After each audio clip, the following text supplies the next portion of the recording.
The desert night over Tikrit was heavy with the scent of oil and smoke. In a small clay house near the Tigris River, a young man with hard, unreadable eyes sat in silence. His name was Saddam Hussein, and even as a boy, he had learned that power was not inherited, it was taken. The villagers whispered of his temper, of how he once stabbed a man who mocked his poverty. In his mind, weakness was a disease, and cruelty was the cure. When Saddam joined the Ba'ath Party, he found his first true weapon, ideology. The party promised a rebirth of Arab strength, unity, and dignity. But for Saddam, it was more than politics. It was a ladder. He became an enforcer, the one who silenced dissent and made rivals vanish. He walked through Baghdad's narrow alleys at night, listening for footsteps behind him, always ready to strike first. In 1959, he participated in a failed assassination attempt on Prime Minister Qasim. The operation was a disaster. Bullets missed, chaos erupted, and Saddam was wounded. As his comrades fell, he crawled through a sewer to escape, his leg bleeding, his breath sharp with pain and humiliation. Hiding in Syria, then Egypt, he studied how men like Hitler and Stalin reshaped nations through fear. He learned that terror, when wrapped in patriotism, becomes righteousness. When he returned to Iraq years later, Baghdad had changed, but not as much as he had. The Ba'ath Party was weak, divided by ambition. Saddam moved quietly through its ranks, whispering promises to some, threats to others. He knew everyone's secrets, who took bribes, who loved the wrong woman, who whispered too freely. Soon, no one trusted anyone except him. By 1968, the coup that brought the Baathists back to power succeeded, and Saddam, though not yet president, was already the man behind the throne.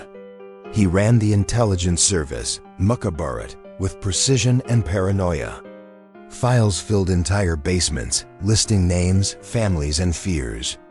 Men disappeared after dinner and were never seen again. Their houses were left untouched, their children silent, their neighbors pretending nothing happened. He learned the art of the purge. A general who questioned a command would be reassigned to a remote inspection mission, and his car would explode on the way. A journalist who printed a rumor about corruption would vanish, leaving behind only a notebook. Even senior party officials began locking their doors and lowering their voices when they spoke his name. When Ahmed Hassan al-Bakr, his cousin and the nominal leader, began to grow old and weak, Saddam saw the moment approaching. He began to appear more often on television, giving speeches about Iraq's destiny. His tone was warm, even fatherly, but his eyes never softened. One summer morning in 1979, in the Grand Hall of the Ba'ath Party, hundreds of loyal members gathered. Saddam stood at the podium in his olive uniform, holding a cigarette. He announced that a conspiracy had been discovered, traitors within their own ranks. The hall went silent. Then he read names one by one. Men turned pale, some wept, others tried to flee. Guards dragged them out. The remaining members were ordered to stand and applaud. They clapped through tears, the echo of their hands mixing with the distant sound of gunfire. That day, Saddam became president of Iraq. Not because he was chosen, but because everyone who might have stood against him was already buried. The country's fear was complete, its silence perfect.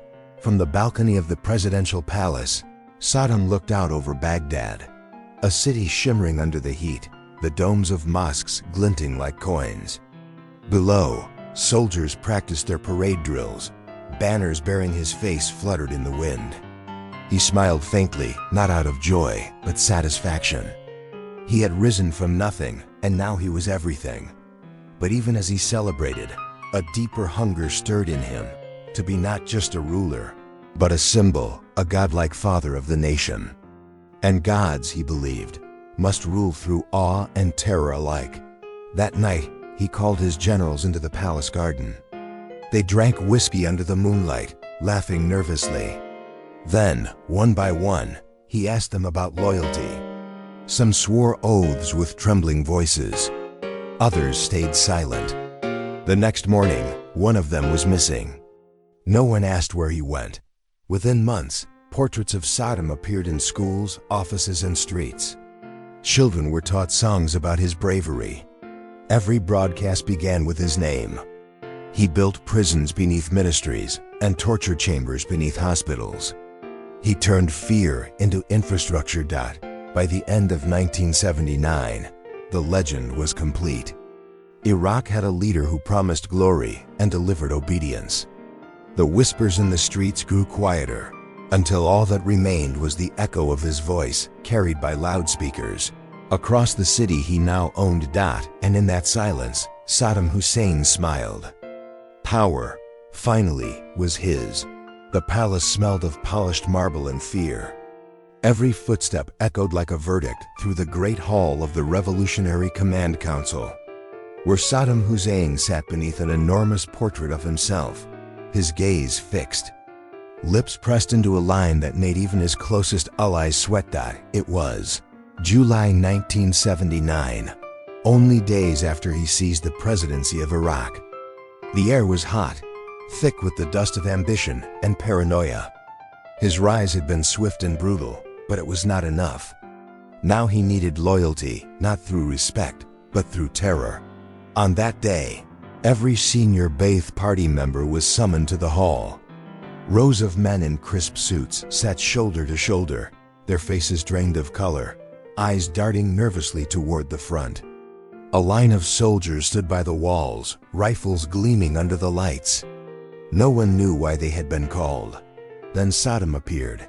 He walked in slowly, deliberately, his olive uniform immaculate, the golden epaulettes shining like tiny suns. His hands were clasped behind his back. He didn't look at them, he inspected them, as if counting livestock. The sound of his boots against the marble floor was the only thing anyone could hear. When he finally sat down, silence became a living thing. "Comrades," he said softly, "today we will speak of betrayal." The words sliced through the room. Faces froze. Some men tried to look calm. Others prayed under their breath. A young officer approached the microphone. He trembled as he unrolled a piece of paper and began reading names. One by one, name after name. Each belonged to someone sitting in that hall. Every time a name was read, the soldiers moved swiftly, precisely, grabbing the man by his arms and dragging him out of the chamber. The heavy doors slammed shut behind them. No one returned. The air thickened with panic. Beads of sweat rolled down collars, breaths grew shallow. Saddam leaned back in his chair, watching with an expression that was almost peaceful. His eyes never flickered. When the officer hesitated at one name, Saddam tilted his head. "Read it," he ordered. The name was read. The man, an old revolutionary who had fought beside Saddam for decades, stood, shaking. He looked at Saddam with a mixture of shock and disbelief. "Comrade, there must be a mistake." Saddam smiled, a slow, practiced smile. "There are no mistakes." The soldiers seized the man. His shouts echoed through the hall until the doors swallowed them. Then silence again. Hours passed. The list continued. 68 names. 68 disappearances. By the end, half the hall was empty. The remaining men sat rigid, afraid even to breathe. Saddam rose, buttoned his jacket, and looked over the survivors. "You are my brothers," he said, "and you have witnessed how we deal with traitors." He raised a glass of tea. The gesture should have felt friendly. It felt like a curse. "To loyalty," he said.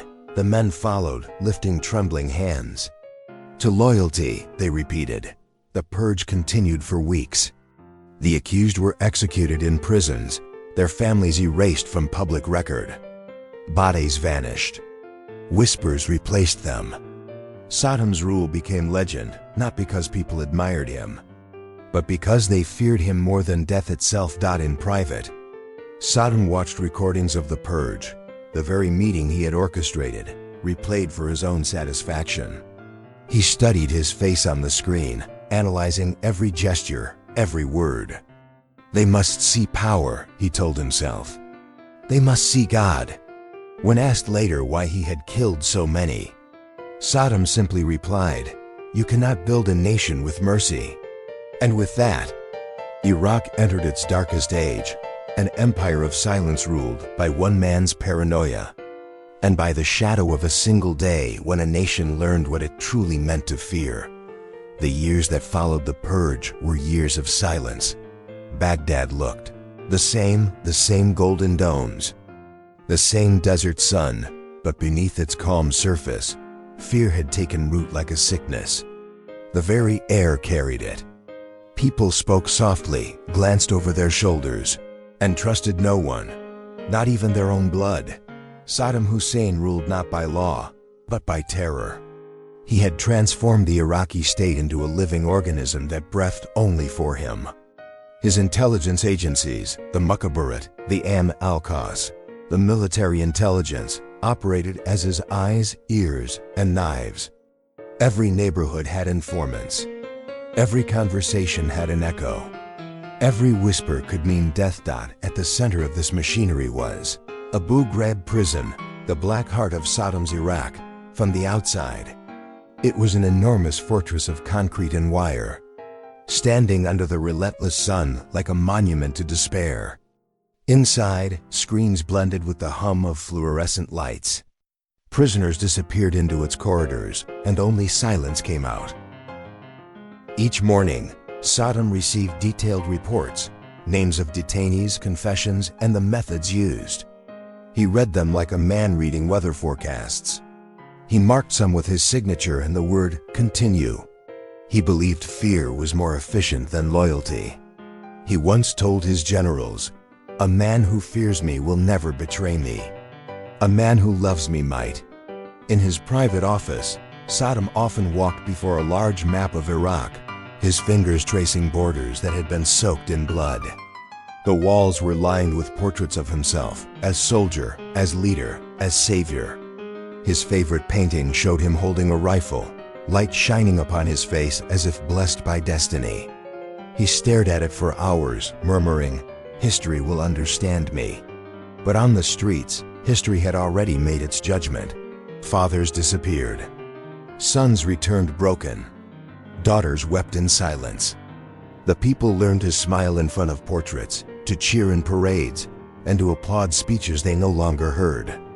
In every classroom, children memorized his name before their own. There was one night that captured the essence of his rule.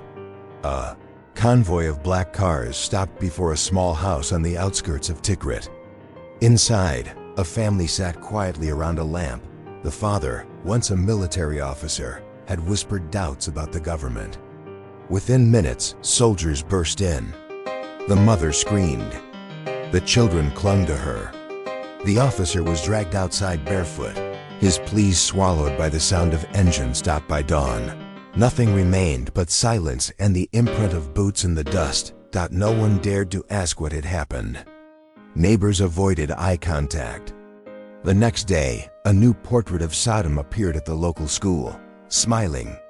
His hand raised in blessing. In his palace, Saddam dined under chandeliers, surrounded by loyalists who laughed when he laughed and trembled when he frowned. Sometimes he would tell stories about strength, about how a lion must rule its jungle through fear. He enjoyed testing his men. He once ordered a general to execute his own brother to prove loyalty. The man obeyed. Saddam praised him with a medal, and later had him executed too. "Power," Saddam told his inner circle, "is not what you hold in your hand. It is what others believe you can destroy." Outside the palace, the prisons overflowed. Men vanished into secret chambers where electric wires hummed and screams echoed through thick concrete. Saddam rarely needed to issue orders anymore. His subordinates competed to prove their devotion through cruelty. By the mid-1980s, Iraq had become an empire of silence. In every home, his portrait stared down like a god. In every heart, a single truth had replaced hope: you live only because Saddam allows it. The Iran-Iraq War began not as a clash of nations, but as the eruption of a single man's ambition. Saddam Hussein saw himself as the new Nebuchadnezzar, the restorer of Arab glory, the man who would crush the Persian enemy and command the Middle East. He believed the war would last weeks. Instead, it consumed 8 years of blood and ash. In September 1980, Iraqi jets screamed across the border, striking Iranian airfields. On television, Saddam appeared in military uniform, revolver at his side, declaring victory before the battle had even begun. His voice was thunderous, his eyes glowed with conviction. Behind him, ministers applauded while secretly trembling. They knew what failure would mean. At first, Baghdad rejoiced. Crowds filled the streets, waving flags, chanting his name. Saddam promised quick triumph. "We will drink tea in Tehran," he said.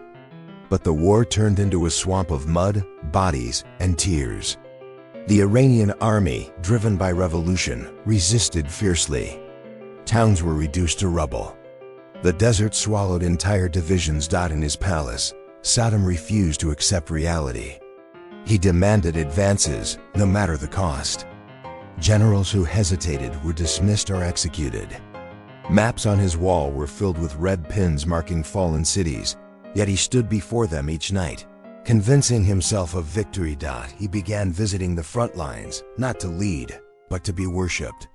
Soldiers were ordered to cheer. Cameras followed him as he shook hands and handed out medals, his presence filmed from below like a god descending among mortals. Behind him, men bled in silence. In one infamous scene, Saddam ordered an offensive through a marshland filled with toxic gas. When a general warned of casualties, he replied calmly, "Martyrs strengthen the nation." Entire battalions disappeared under clouds of yellow mist. Survivors returned blinded, coughing, trembling, but the cameras never showed them. Inside Iraq, propaganda painted the war as divine destiny. Murals depicted Saddam as a modern Saladin, sword raised against the Persians. Children sang songs praising his courage. Meanwhile, hospitals overflowed. Mothers wept quietly behind closed curtains, whispering prayers for sons who would never return. Every Friday, Saddam held rallies broadcast nationwide. He stood before thousands, his voice echoing through loudspeakers. "We are defending Arab honor. We are defending civilization." The crowd chanted his name in rhythm, Saddam, Saddam. But in their eyes there was exhaustion, not belief. As the years dragged on, dissent began to stir. Some soldiers deserted. Some officers dared to question orders. Saddam's answer was swift: executions by firing squad, televised for discipline. He smiled faintly as each shot echoed, knowing that fear was his most loyal soldier. The economy collapsed. Food became scarce. The regime began conscripting boys barely 16 years old. Posters called them the generation of victory. Most became ghosts before manhood. Yet Saddam's image grew larger than life, printed on coins, painted on walls, embroidered on uniforms. Iraq had become a nation of one face. In 1988, after 8 years and 1 million deaths, the war ended without victory. The borders remained unchanged. Cities were ruins. Saddam, however, declared triumph. On live television, he raised both arms and shouted, "Iraq has won the battle for destiny." The crowd cheered because they had to. That night, in his private office, he stood by the window overlooking Baghdad. Fireworks lit the sky. His reflection shimmered against the glass, part man, part ghost. He whispered to himself, "They will remember my strength, not their pain." But outside, the wind carried another whisper through the darkened streets.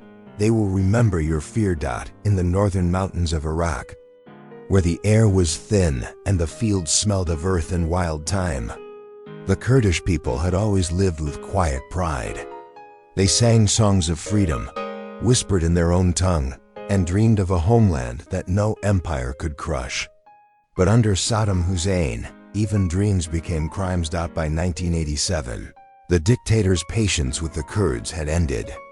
They had dared to resist, to fight alongside Iran during the long and bloody war.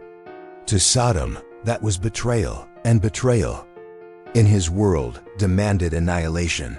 He called it Operation Anfal.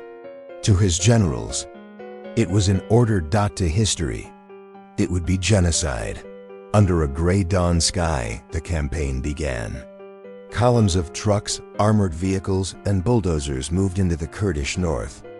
Villages disappeared from maps overnight. The Iraqi army surrounded them methodically, men separated from women, children pulled from mothers' arms. Soldiers marched the villagers into fields, forcing them to kneel before deep pits already carved into the earth. From Baghdad, Saddam watched reports arrive like trophies. The numbers grew daily. He made no distinction between fighters and farmers, rebels and infants. To him, they were all traitors.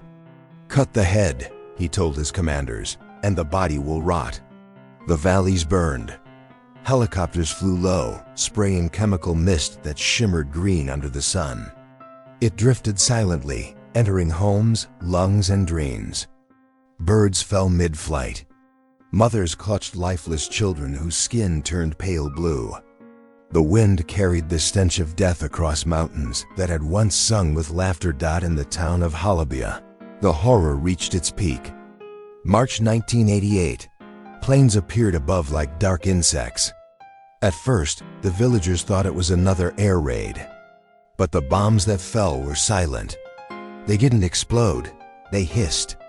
A strange fog rolled through the streets. People ran, gasping, clutching throats that refused to breathe.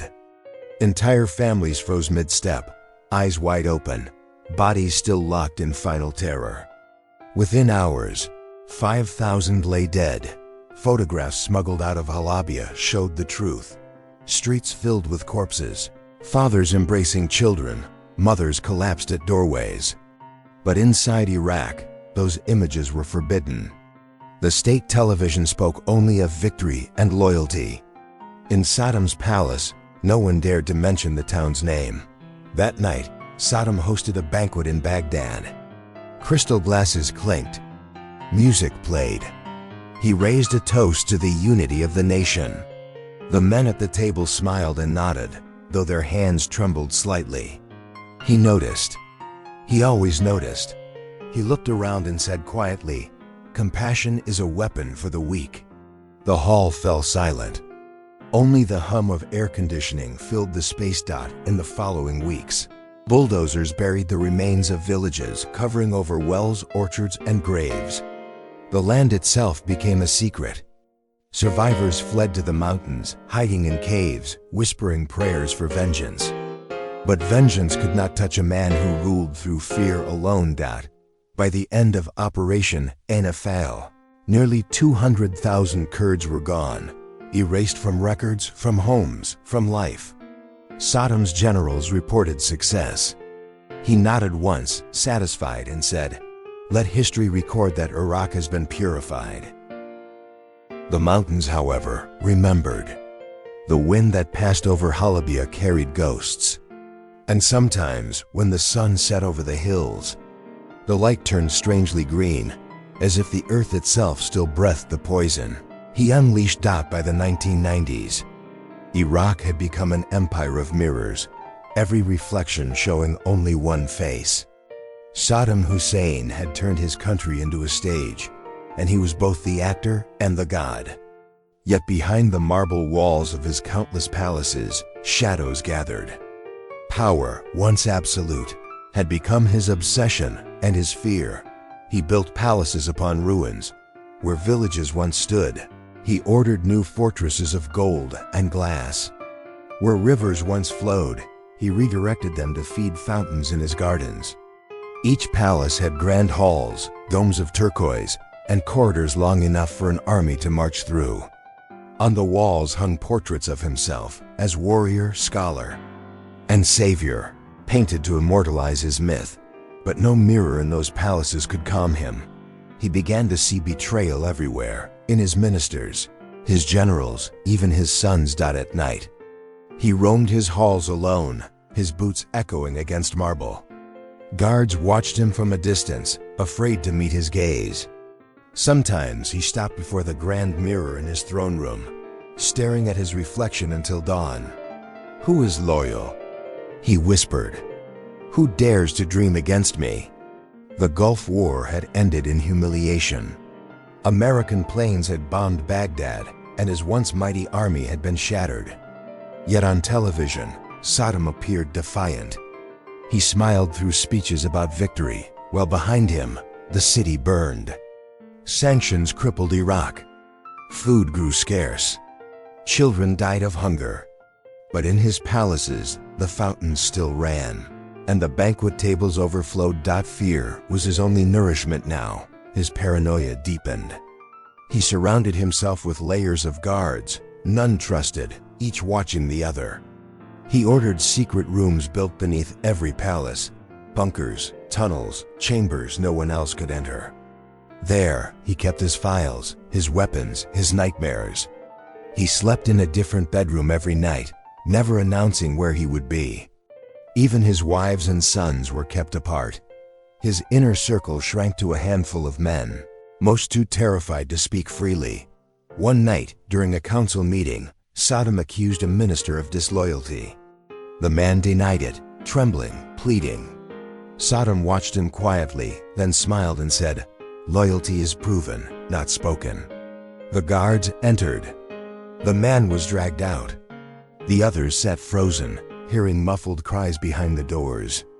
Saddam poured himself a drink, lifted it, and said softly, "Now, we may continue." Rumors spread like smoke. A cousin executed for whispering doubts. A general found dead after praising another leader. A servant vanished after failing to bow deeply enough. Yet no one dared to flee. He had become everywhere, in portraits, in speeches, in dreams. In 1995, tragedy struck even his family. His son-in-law Hussein Kamal, who once headed Iraq's weapons program, defected to Jordan with secrets of Saddam's regime. The betrayal struck him like a blade to the chest. His rage was biblical. He lured Kamal back with promises of forgiveness. The man believed him and returned. Days later, Saddam ordered his death. Soldiers surrounded Kamal's house, and gunfire echoed through the night until silence fell. The next morning, Saddam appeared on television, calm as stone, declaring, "Even family must know the price of treason." The nation watched in horror, knowing that if blood ties could not protect one of his own, no one was safe. Inside his palaces, the air grew colder. Statues of himself lined the halls, stern, eternal, unblinking. But his eyes, once sharp with certainty, began to dull. He had conquered every enemy, yet his paranoia had made him prisoner of his own empire. He no longer ruled Iraq. He ruled shadows. In the vast solitude of his final palace, Saddam sat on a golden chair, gazing at a portrait of himself as a young man. Lightning flashed beyond the windows. For a moment, the reflection in the glass seemed to sneer back at him, older, lonelier, haunted. He turned away. Outside, thunder rolled across the Tigris like an omen. The empire he built on fear had begun to rot from within. When the Gulf War ended and Saddam's regime still stood, Iraq was a country bleeding beneath its own soil. To the world, the war's end signaled a ceasefire, but inside Iraq, a new war had begun, a war of retribution. The moment Saddam felt his control slipping, he unleashed the most merciless campaign of slaughter his people had ever witnessed. In 1991, uprisings erupted in the south and north. Shiite rebels in the marshes of Basra and Najaf, Kurdish fighters in the mountains of the north. For the first time in years, there was a whisper of hope that the dictator's rule could crumble. Saddam, humiliated by his military defeat against the West, turned his rage inward. He would crush every sign of rebellion, not to reclaim his throne, but to remind the nation that he was Iraq itself. Helicopters roared over desert villages. firing rockets into streets filled with fleeing civilians. In the marshlands, tanks rolled over fields where families once cultivated rice. In the north, the mountains echoed with machine gun fire as soldiers rounded up entire families. Saddam's orders were chillingly precise: leave no witness alive. Thousands were taken to secret prisons, warehouses, schools, and old military depots. In each, the same ritual unfolded. Prisoners were lined against walls, interrogated, beaten, and then blindfolded before being taken away under the cover of night. Those who survived spoke of the buses without return, convoys that carried people to empty plains, where bulldozers were already waiting. In those barren stretches of desert, mass graves opened like wounds. Soldiers forced men, women, and even children to kneel before the pits. Some begged, some prayed, and others simply stared into the void, silent. The officers rarely spoke. The sound of gunfire replaced words. One by one, the bodies fell. Bulldozers pushed the sand back over them, erasing the evidence but not the horror. For Saddam, it was not enough to silence rebellion, he had to erase its memory. After the executions, his propagandists flooded state television with images of stability restored. He appeared smiling on the screen, shaking hands with soldiers, inspecting projects, promising a new Iraq. Behind the curtain, his intelligence services were mapping every village, every tribe that dared whisper against him. Years later, when the regime finally collapsed, those buried memories clawed their way back to the surface. In the desert, under cracked soil, families began digging with bare hands. What they found were layers upon layers of bones, some still clutching ID cards, some wrapped in the remnants of school uniforms. Mothers screamed as they recognized a bracelet, a torn piece of fabric, a child's shoe. Even then, Saddam's shadow lingered. The officers who carried out his orders claimed they were just following commands, just surviving in a world where disobedience meant death. But survivors remembered differently. They remembered the laughter, the cigarettes, the way the soldiers joked to mask their own terror.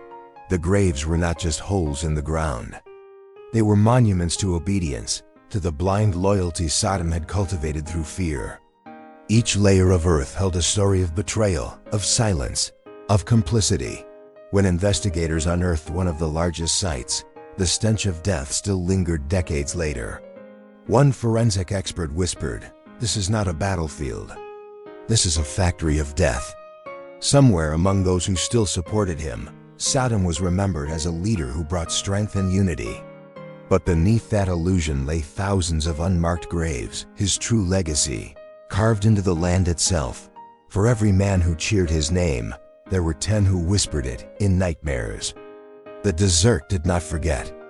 The bones did not forgive. In April 2003, the world watched the unthinkable unfold. The statue of Saddam Hussein, once towering over Baghdad's Firdos Square, was pulled down by his own people. For decades, he had ruled with an iron fist, shaping Iraq in his image. Now his likeness lay shattered in the dust, trampled by the same citizens who once feared to even whisper his name. But before that day, there was chaos, a kingdom built on fear collapsing in slow motion. The US invasion had moved faster than anyone predicted. One city after another fell. His army, hollowed by years of paranoia and corruption, disintegrated. His generals surrendered or fled. The once omnipotent dictator vanished into the shadows. A hunted man. In his final days, Saddam refused to believe it was over. Deep in one of his safe houses near Tikrit, he sat at a wooden desk, surrounded by fading portraits of his youth. Him in military uniform, him saluting crowds, him smiling with leaders long dead. He stared at them in silence, his eyes reflecting both disbelief and fury. The empire he had forged through terror was slipping away. Grain by grain, he still commanded his sons, Uday and Qusay, to fight on. "The lion does not flee," he said. But the lions were already cornered. Airstrikes thundered overhead. Baghdad burned in the night. A city drowning in both liberation and vengeance. In one haunting moment, Saddam walked through an abandoned palace. The marble floors were cracked. Chandeliers hung crookedly. Portraits of himself stared down with empty eyes. Outside, looters stripped everything of value. The symbol of his eternal rule was now a carcass. When the Americans finally found him months later, it was not in a fortress, but in a hole in the ground, a narrow dirt chamber beneath a small farmhouse. He looked nothing like the man who once paraded through streets in gold-braided uniforms. His beard was unkempt, his eyes hollow, his posture defeated. Yet even in captivity, he tried to project control. When interrogators asked who he was, he replied coldly, "I am Saddam Hussein, the president of Iraq." The trial that followed was the mirror opposite of his rule. No grand speeches, no applause, no fear in the air, only evidence, testimonies, and the faces of those who survived his cruelty. When survivors spoke of lost fathers, buried villages, and children who never came home, Saddam smiled faintly, as if hearing tales from another lifetime. To him, power had been a divine right, not a crime. When the verdict was finally read, death by hanging, he did not beg. He asked for a Quran, refused a hood, and muttered prayers as he walked to the gallows. Those who witnessed it said his last words were calm, almost defiant. But outside the chamber, Iraq erupted again. Cheers, tears, gunfire, chaos. His death ended a reign, but not the hatred, division, or fear he had sown. Years later, the ruins of his palaces still stood, silent monuments to excess and paranoia. Marble floors cracked by bombs, hallways echoing with ghosts of soldiers and servants who once trembled at his footsteps. The rivers of Iraq ran quietly beside the bones of his victims. As if the land itself was trying to forget, history would remember Saddam Hussein not as a king or a hero, but as a man who mistook terror for strength, control for destiny. His name would forever be tied to the graves of his own people, to the smoke of burning cities, and to the echo of boots marching in fear. In the end, the dictator who believed himself eternal died the way all tyrants do, alone, powerless, remembered not for his might, but for the suffering that bore his name. The silence that followed his fall was not peace. It was the long, painful breath of a nation waking from a nightmare.